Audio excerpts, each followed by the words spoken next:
ஹல்லேலூயா. கர்த்தருடைய பரிசுத்த நாமத்துக்கு ஸ்தோத்திரம். நம்ம இன்னைக்கு ஒரு டாபிக் பத்தி பார்க்க போறோம்.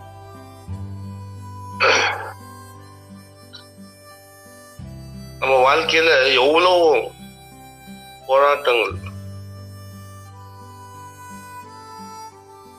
ஏன் நம்ம வாழ்க்கையில ஆசீர்வாதம் தடைப்பட்டு போகுது, எந்த காரணத்துக்காக தடைப்பட்டு போகுது அப்படின்றது இந்த சப்ஜெக்ட்ல நம்ம பார்க்க போறோம்.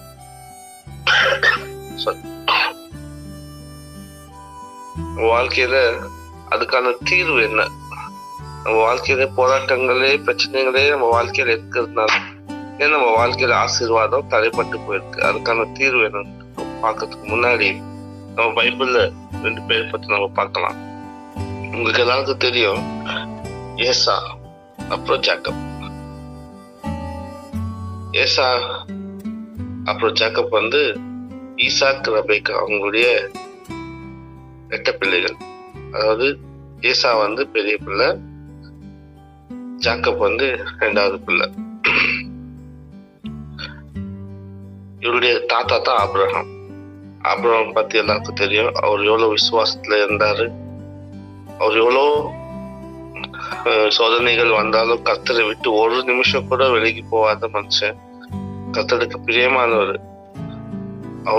அவரு மட்டும்தான் 10 தடவை கர்த்தர் அவருக்கு வெளிப்பாடுகளை கொடுத்தாரு. அப்படி வந்த இதுல கூட ஈசாக் கூட தியானம் பண்ற அந்த இதுல பேர் வாங்கணும். ஸோ அப்படி கர்த்தருக்குள்ள இருந்த பேரன் தான் ஏசா. அவரு கூட என்னன்னாக்கா எல்லா, அதாவது உடல் வலிமையில ரொம்ப பலசாலி, அதே மாதிரி வேட்டையாடுறதுல ரொம்ப பலசாலி, புத்திமான், இப்படி எல்லாம் அவருடைய பிளஸ் பாயிண்ட்ஸ். அவர் எப்படினாக்கா அவருடைய வாழ்க்கையில போற இடத்துலலாம் வெற்றி, அந்த மாதிரி காரியங்கள் ரொம்ப அவர் பார்த்திருக்காரு. அப்படி இருக்கும்போது, ஆனா தேவன் அந்த பைபிள வாசிக்கும் போது உங்களுக்கு தெரியும், தேவனுடைய காரியத்துல ஒரு காரியமும் பைபிள் எப்படி தேவனுடைய காரியத்துல பண்ணிருக்காருன்னு, அவருக்காக இருந்தது, பலிபீடத்தை கட்டுனது, இந்த மாதிரி எந்த காரியமும் ஏசா வாழ்க்கையில செய்யாது இருக்கு. அவருக்கு ஆனா ஒரு பாக்கியம் இருந்துச்சு, அவர் சிரேஷ்ட புத்திர பாக்கியம். இந்த பாக்கியத்தை அவருக்கு அலர்த்தியா நினைச்சிட்டாரு. அவருக்கு அந்த அந்த ஒரு முக்கியமான அந்த ஒரு பொறுப்பை அவர் அலர்த்தியா நினைச்சிட்டாரு. ஆனா ஜாக்கப் வந்து அந்த சிரேஷ்ட முக்கிய பாக்கியத்தை எப்படியாவது அவர்கிட்ட இருந்து பெற்றுக்கொள்ளணும்னு சொல்லிட்டு என்ன பண்றாரு, ஒரு நாள் கூழ் காசிட்டு இருக்காரு. அது ஜாக்கப் பண்ற தம்பிக்காரரு. அப்போ அண்ணக்காரன் வராரு, ரொம்ப பசி, உயிர் போற நிலையில இருக்கிறாரு. அப்போ கூழ் கிடைக்குமான்னு கேக்குறாரு. அந்த கூழ் அப்போ அந்த கூழ் கொடுக்கறதுக்கு முன்னாடி அவர் சொல்றாரு, நான் கூழ் கொடுக்குறேன், ஆனா உன்னுடைய சிரேஷ்ட புத்திர பாக்கியத்தை எனக்கு கொடுத்துறியா அப்படின்னு சொல்லிட்டு கேட்கும்போது, அவர் அந்த இதுவ அலஸ்தியா நினைச்சிட்டு ஒரு பொருட்டாவே இல்லை, அதை வந்து அவங்க தம்பிக்கு கொடுத்துடுறாங்க. அப்படி ஜாக்கப் கூட அவங்க அப்பா கிட்ட இருந்து ஆசீர்வாதத்தை ஏமாத்தி பெற்றுக்கொள்றாரு. ஸோ இப்படி இருக்கும்போது பாருங்க, ஜாக்கப் ஏசா வாழ்க்கையில அவருடைய அதாவது சந்ததியே இல்லாம போயிடுச்சு. அப்படி ஜாக்கப் பாத்தீங்கன்னாக்கா அவருடைய வரலாறு எடுத்து பாத்தீங்கன்னா, இந்த நாள் மட்டும் இஸ்ரவேல் ஜனத்தை அவரு அந்த ஜனாங்க தான், அந்த சன்னதி தான் ஜாக்கப்புடைய சன்னதி. இந்த நாள் மட்டும் கர்த்தர் அவங்கள பத்திரமா பாதுகாத்து அவங்களுக்கு அநேக ஆசீர்வாதத்தை கொடுத்து இஸ்ரவேல் ஜனத்தை நடத்துறாங்க. நம்ம ஒரு வசனத்தை வாசிக்கலாம். ஆதியாகமம் ஜெனசிஸ் 25ஆம் அதிகாரம் 33, 34.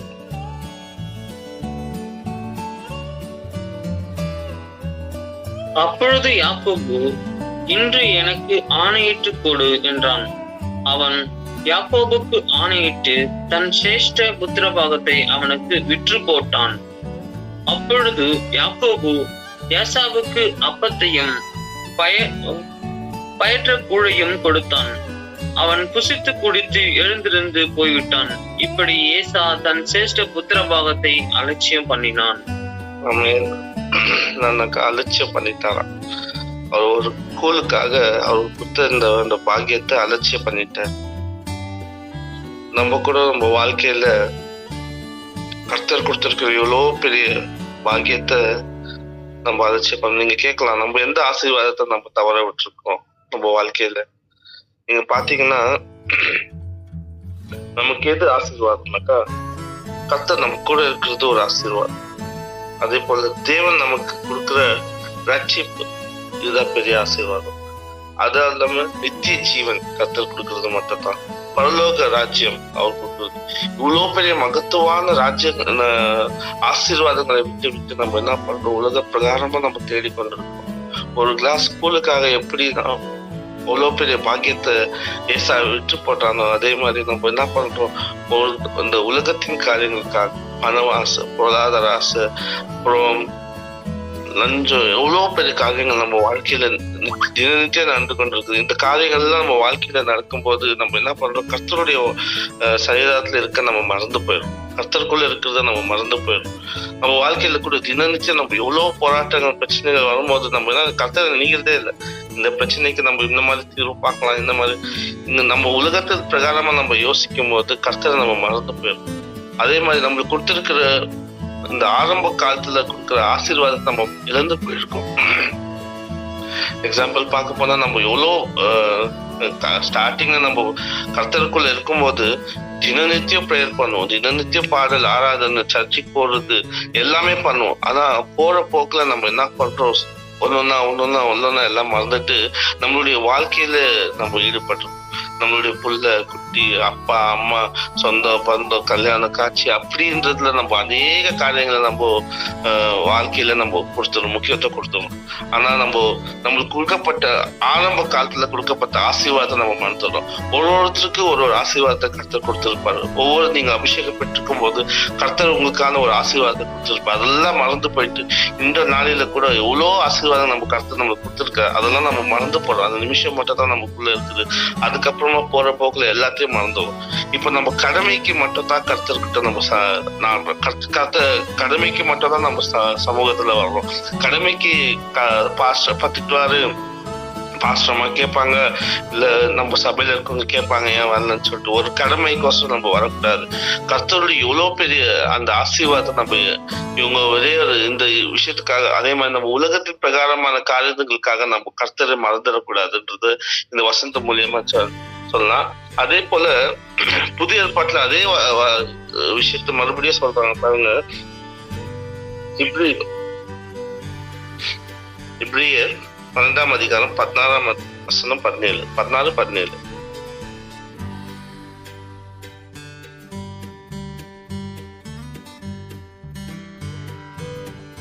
திரும்ப சொல்லுங்க. இப்ரியர் 12ஆம் அதிகாரம் 16-17.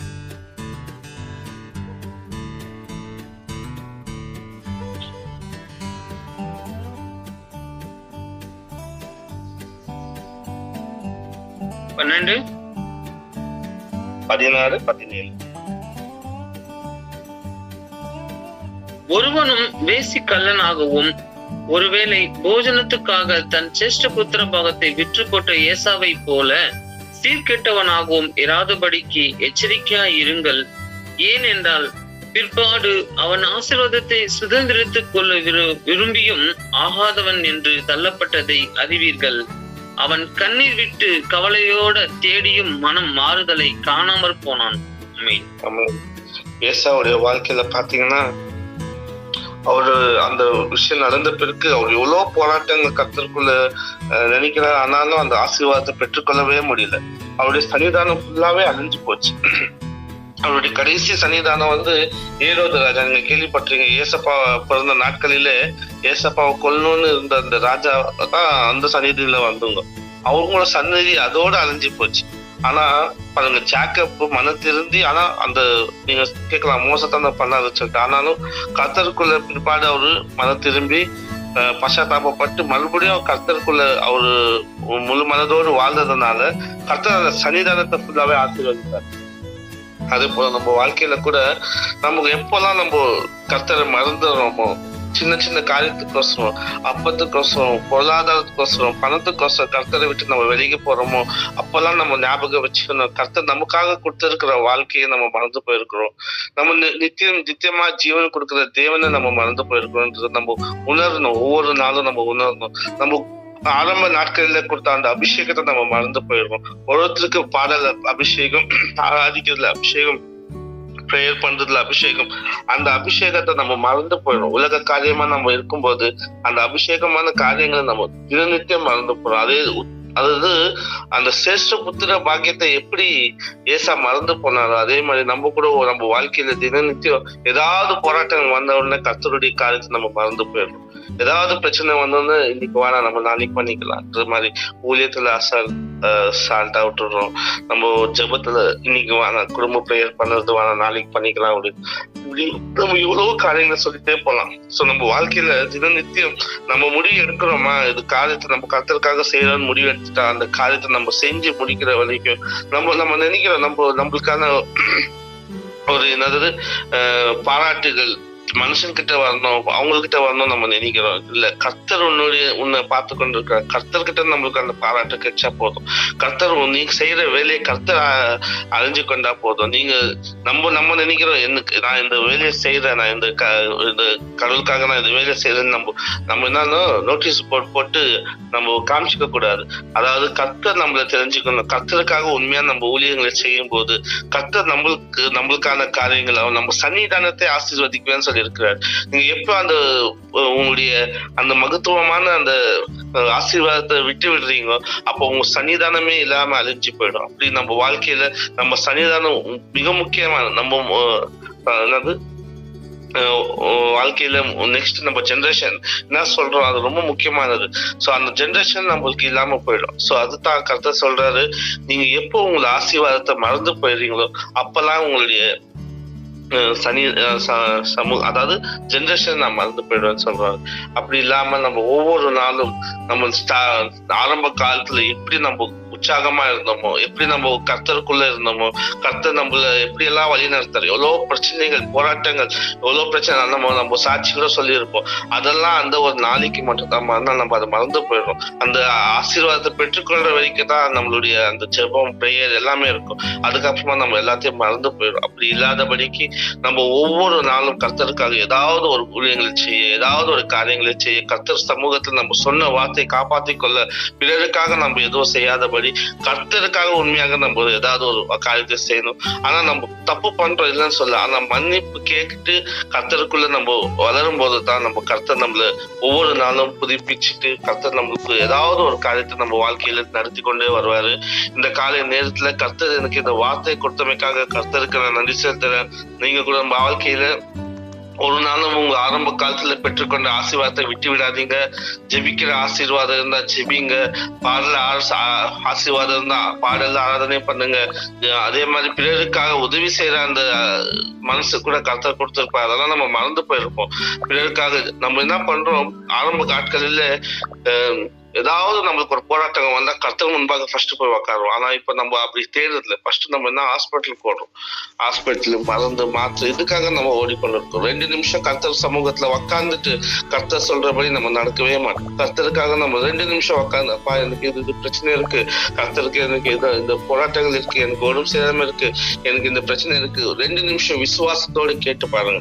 கர்த்தர் நம்ம வாழ்க்கையில பெரிய மாற்றத்தை கொடுப்பாரு. அதே போல நம்மளுக்கு அந்த ஆசீர்வாதத்தை ஆல்ரெடி கொடுத்து வச்சிருக்காரு, உங்களுக்கு நம்மளுக்கு தெரியும். ஆனா பாருங்க,